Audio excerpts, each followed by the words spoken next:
Hello, my name is Hakon and welcome back to my channel where today I'm going to talk a little bit more about the Soundcraft EPM6 mixer. And what I'm going to tell you today is also going to apply to the other models like the EPM12 and EPM8, I think. I'm not 100% sure. There are other models in the same series. They have exactly the same way of working. If you don't know, the Soundcraft EPM mixers are very affordable, high quality, purely analog mixers, very useful and very good value for money, quite solidly built, well constructed, and something I can recommend as a beginning mixer as well if you're not sure what to get. But if you don't know how to use a mixer, there are things about it that can seem a bit confusing to start with, and I did make another video where I went through all the different features of the Soundcraft. I'll put a link to that up here somewhere, is it? Yeah, I guess. And you can have a look at that if you want to know all the features. What I'm going to focus on today is connecting external effects. I'm going to look at two specific scenarios for how to do it, and I'm going to do the first one first. Now, the thing is, one of the great things about the Soundcraft series is they don't just have one effects output, or one auxiliary output, I should say, because you don't have to use them for effects. But that's the most common way to use them. It has two auxiliary outputs, and with dedicated stereo returns, which means if you have two effects processors that you want to use for all the sound sources in your mix, or more than one sound source in your mix, you can connect one to each auxiliary output here, and you can use, and if it is a stereo output effects unit, you can take the stereo returns in the dedicated stereo return connectors on the mixer. If you have available space, you can also use the normal channels for your returns as well, which gives you a little bit of extra option for the equalizer. Otherwise, it is basically the same as the stereo returns. Since I'm having a bit of free space here today, I've connected my return from my effect to the normal channels. But before I say anything about that, I'm just going to go through my setup here now. So behind this furry thing here is a Sony PCM D100 recorder, which I'm also using as a microphone for this test. The line output from it is, the line output here is connected to the first two channels of my mixer. It's a stereo output, and I've got a stereo to dual mono cable, and I've got the left channel on number one and the right channel on channel number two on my mixer. And I've also hard panned the signal left and right down here so that you hear it the same way you would as from the recording itself on the Sony. I don't have any XLR cables or XLR or RCA to jack cables at the moment, so I'm using the monitor output here, left and right, to connect my Zoom H4n recorder. This is the one I'm using to record the sound that you will hear in this video. It isn't as good a microphone as the Sony, it's a lot noisier, but it is a brilliant recorder for line level signals, because when you record line level with the Zoom H4n, you actually don't engage the amplifier inside it, the preamp, at all. It is actually attenuated a little bit. If you set it to 1, it's a little bit loud, so I usually set it to 0.9 or 0.8 when I'm recording line level signals, which makes this a really good recorder for synthesizers and for recording from a mixer. Whereas the Sony, of course, has very good microphones and very good mic preamps, and that's the one I use for all my voice recording.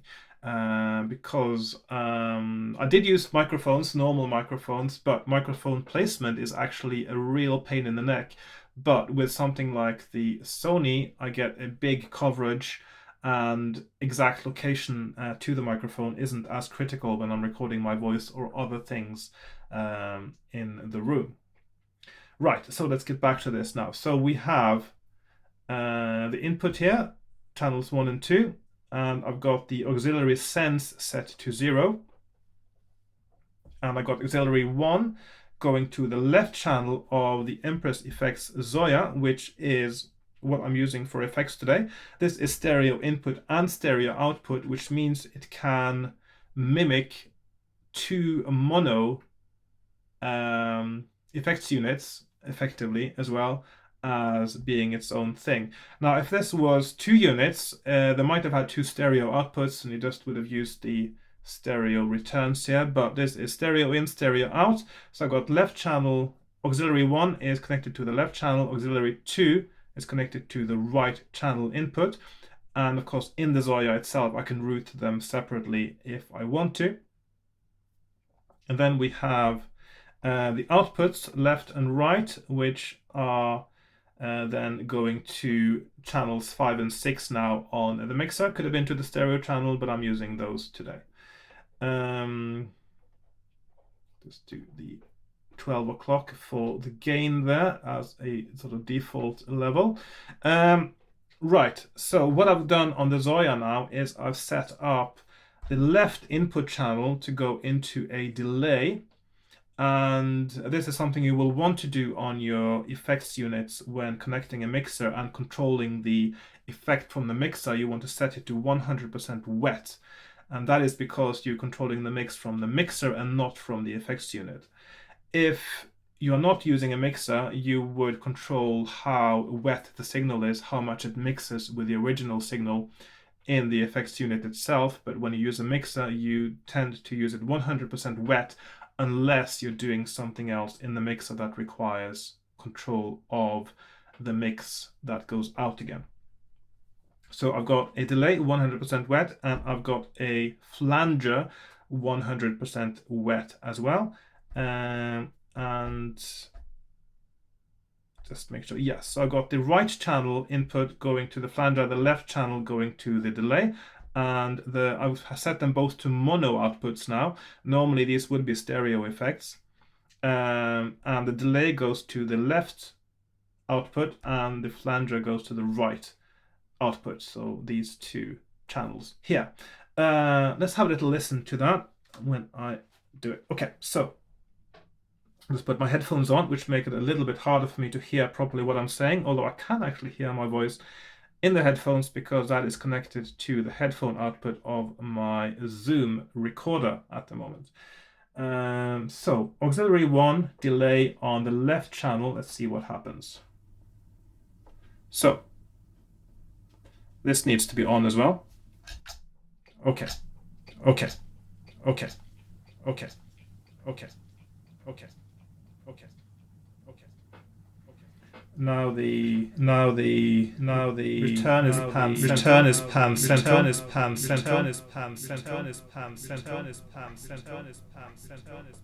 So it doesn't matter right now which side because this is a mono effect, it is actually going to make sense to have it centered when it comes back.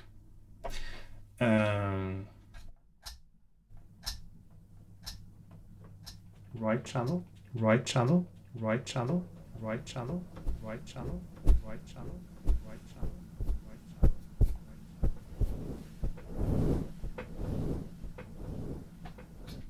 So that works fine. Let's do away with that, and I'll probably need to reduce the feedback a little bit so it goes away here. Yeah, it's gone now. Let's do the flanger, so the left channel.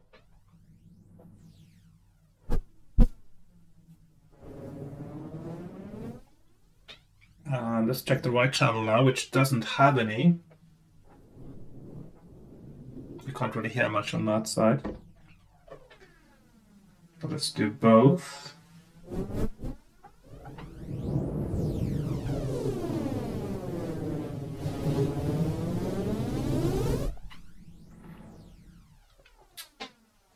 And let's do both delay and flanger.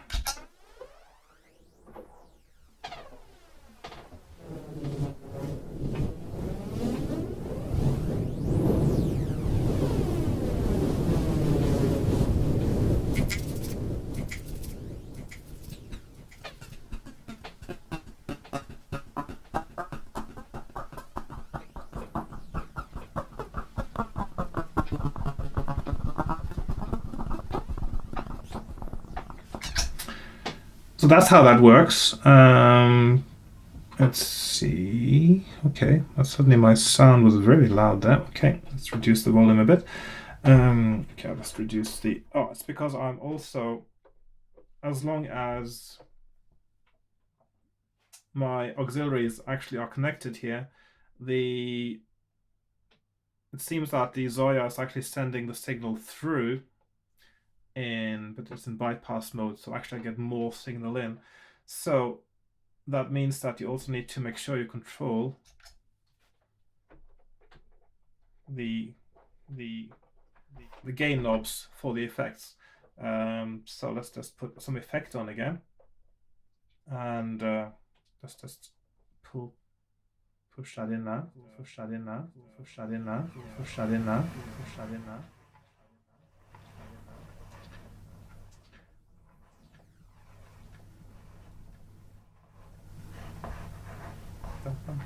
Dum pum, dum pum, dum pum. Flanger, flanger, flanger, delay, delay, delay, flanger, flanger, delay, delay, delay, delay, delay, delay.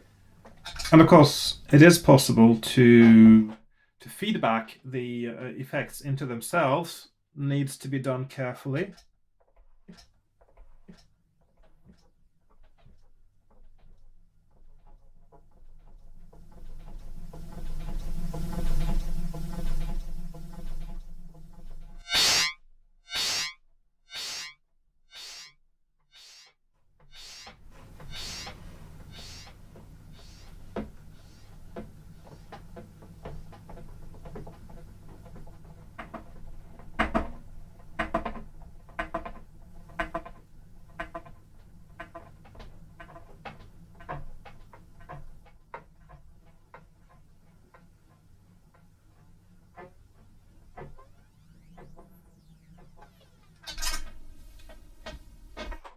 So basically, when you feed them back, once you get past 9 o'clock roughly on your mixer, that's when they start seemingly with gain at 12 o'clock.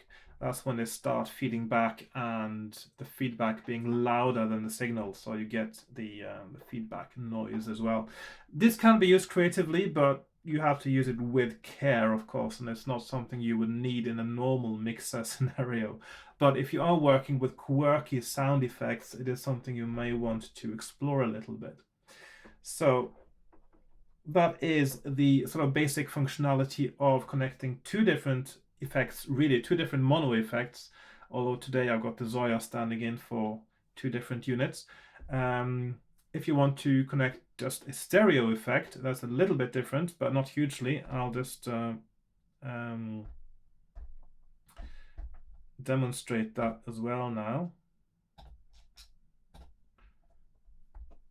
Now, of course, if you have stereo effects, it makes sense to actually control the relationship between the effects in the effects unit itself, because they will influence each other in different ways.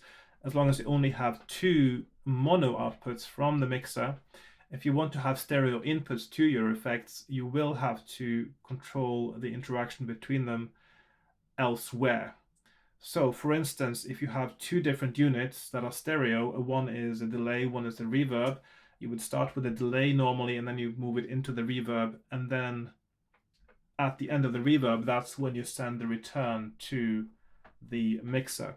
Of course, in the Zoya now, I can just demonstrate how to do that internally in the Zoya. So now I'm going to connect the stereo input to the delay first of all, and then I'm going to connect the output from the delay to the flanger. Actually, it probably sounds better with a reverb there. So I'm going to do a reverb. Let's see, a whole reverb is good, and then the reverb is going into the audio output. So now another thing about that, of course, is that once you do that, then you will perhaps also need to control the interaction between the effects in ways that means you wouldn't necessarily have 100% mix. Right now I've got 50% mix for my reverb, 100% for the delay. Just increase the feedback a little bit. And let's see what we've got now. And of course now it's a stereo effect, so I want to hard pan these ones left and right. If I put it now on a stereo return, I would have just kept the balance centered, because that means it is panned left and right for each input. But if it is like I'll just demonstrate the difference actually. Okay, so let's send some signal to, and now it's really how and now really it's the left and right we're sending here. So since I'm now using this for stereo, I want perhaps to send the left signal to the left channel and the right signal here to the right channel, like so, like so, like so, like so, like so, like so, like so, like so, like so, like so.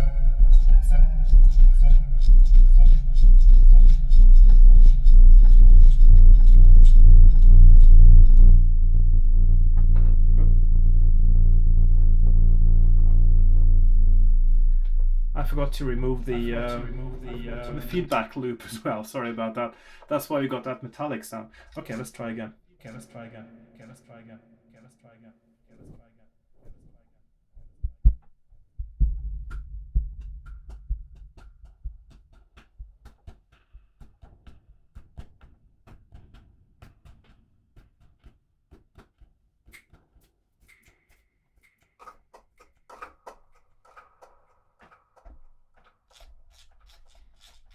The whole reverb isn't that much fun until you add a bit more delay time.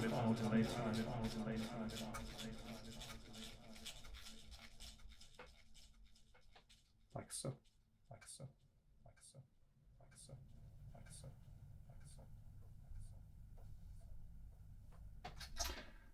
Of course, now these are technically just a stereo return. I may as well just do like this.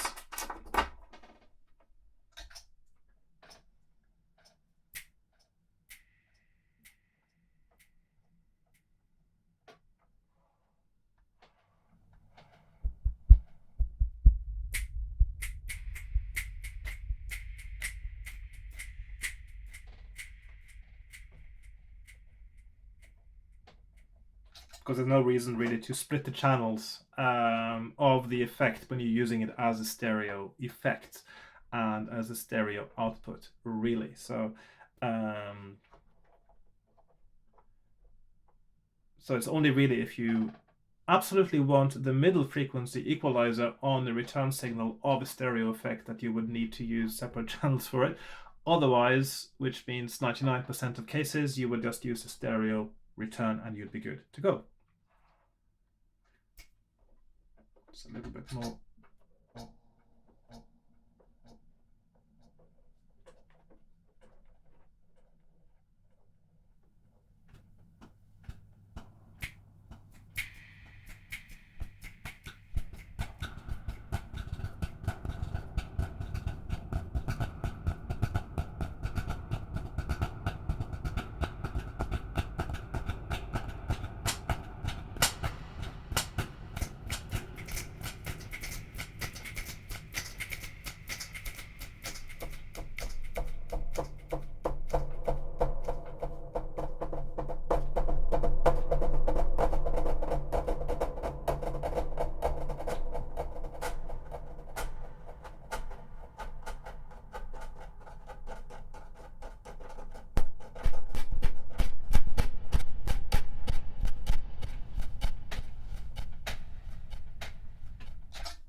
Right, so there you have it. That is how to use both dual mono and also stereo effects with the returns.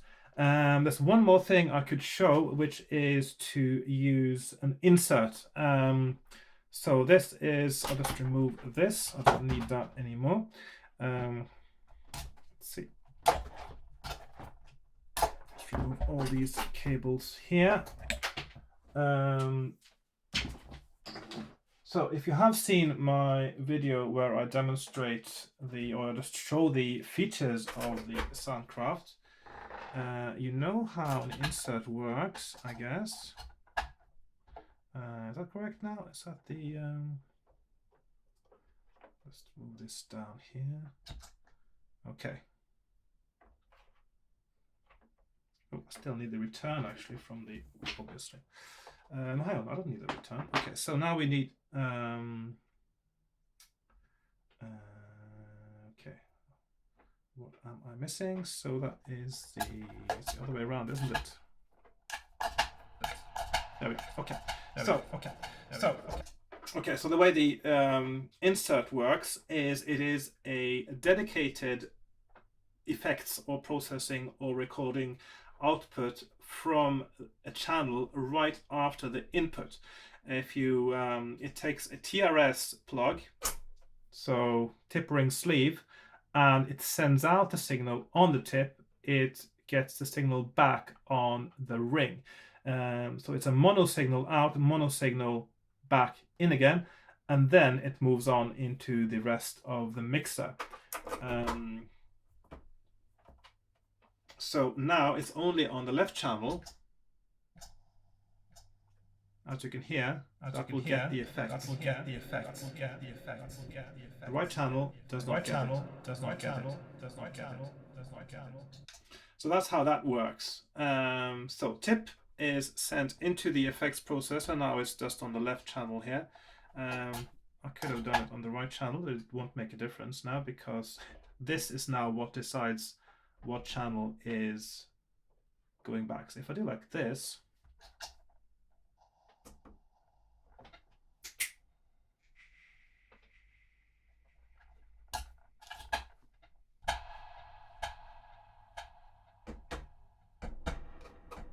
it's in the center. So it is possible to do that. But it's just because I've used a stereo microphone and I'm hard panning it left and right. So you can do a mono effect on one channel and pan it, of course, to the center as well, which makes more sense if you're using reverb and delay on a single channel, which you normally wouldn't do, I guess. So that is also a possibility. And of course, you have no control of how much of the signal is sent out on an insert. It is the whole signal goes out, and whatever comes back from the effects unit is the entire signal in the mixer from there on out. So any adjustment to the signal, whether it's adding effects or volume, attenuation, anything like that, is done in external gear that is connected via the insert. So those are the two ways you would add effects to the Soundcraft, really. Or three ways, I guess, because it's dual mono, stereo, or insert are the three ways. So I hope you found this little demonstration useful. If you learned something, please like, share, subscribe, comment, all those things. Join me on Patreon if you want to see more videos from me. I'm not expecting anyone to join me on Patreon yet, but one day perhaps. At least it is there if somebody wants to support me extra by joining me there. So thank you for watching. I'm looking forward to seeing you next time in my next video, whatever it will be about, and I will see you there. So goodbye for now. Bye bye.